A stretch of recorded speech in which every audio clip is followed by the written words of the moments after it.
Bonjour les petites fermières, bonjour les petits fermiers. Aujourd'hui, une nouvelle vidéo de présentation d'une carte graphique. La carte nous vient de chez ASRock. Il s'agit de la RX 5600 XT Phantom Gaming. On va tout de suite découvrir la carte graphique en détail. On adore le design, comme sur la RX 5500 XT, parce qu'on trouve ça très joli, avec des touches de noir, de rouge et un peu de gris par endroit. Honnêtement, la carte est vraiment très très belle. Donc là, on retrouve un refroidissement custom avec 3 ventilateurs de 80 mm. Les ventilateurs ont la capacité de ne pas fonctionner lorsque le GPU est à température raisonnable. Alors ça va être surtout pour de la bureautique, peut-être dans certains jeux qui vont être peu exigeants sur le GPU. On va tout de suite découvrir les autres côtés de cette carte graphique. Voici la tranche supérieure de cette carte graphique. On retrouve le logo Phantom Gaming qui va être rétroéclairé par des LED RGB. C'est la seule fioriture RGB de cette carte graphique.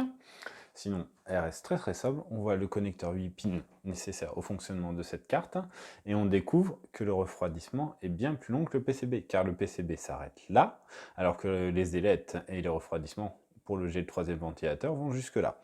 Ce sont des ailettes en aluminium. Là, on distingue les caloducs en cuivre de cette carte.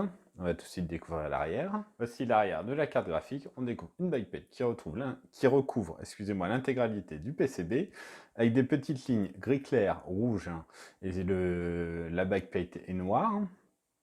On redécouvre ce qu'on vous disait sur l'étape précédente. Le refroidissement est bien plus long que le PCB. On voit les caloducs en cuivre se terminer ici et toutes les ailettes en aluminium. Voici l'arrière de cette carte. On redécouvre le connecteur 8 pins nécessaire au fonctionnement de cette dernière. Toujours les ailettes en aluminium et la fin des caloducs en cuivre. Voici les sorties vidéo de cette carte. On retrouve 3 sorties DisplayPort et une sortie HDMI. On a le droit à 2 écarts PCI.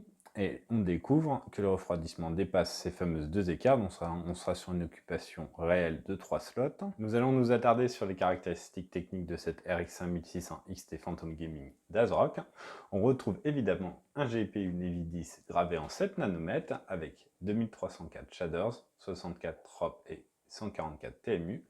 Alors la carte a le droit à ce qu'on pourrait qualifier de nouveau BIOS, mais finalement quasiment toutes les RX 5600 XT ont le droit à des nouveaux BIOS. Donc on est en fréquence de base sur le GPU à 1530 MHz, en fréquence de jeu à 1670 MHz et le boost ultime peut monter à 1750 MHz. La mémoire quant à elle reste à 1500 MHz. Qu'est-ce qu'on peut vous dire de plus? Ah oui, la carte mesure 29 cm de long, 12,6 cm de haut et 5,3 cm de large. Voilà, on va vous livrer un test très vite. À bientôt. Au revoir.